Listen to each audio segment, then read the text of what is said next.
दुपारी उठलेला होता स्वयं आणि स्वयं उठल्यानंतर बाहेर खेळायला सोडला आणि खेळायला सोडल्यानंतर काय असं सोडलं की आम्हाला असं पाठीमागे यायचं असतं. खेळायला सोडलं तर लगेचच आम्हाला घरी यायचं आहे आणि नंतर चाललेलं होतं घरातल्या पुढच्या ज्या कुंड्या होत्या ना, तर त्या सगळ्या क्लिनिंग वगैरे करायच्या चालू होत्यात. आता ओम त्यांना मदत करत होता. म्हणजे फौजी साहेबांनी आज मनावरच घेतलेलं होतं की कुंड्यांना सगळं कलरिंग काम करून घ्यायचं.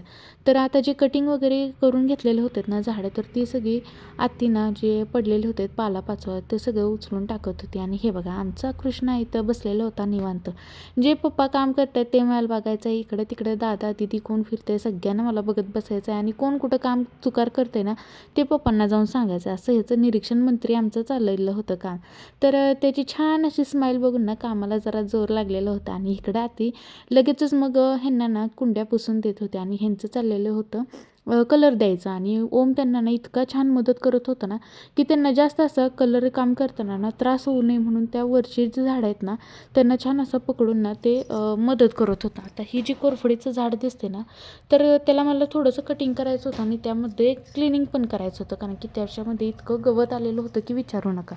आता हे गार्डनमधलं सगळं काम करताना ना इतकं छान वाटत होतं, कारण की फौजींच्या सोबत काम करताना ना मला खूप छान आनंद होत होता.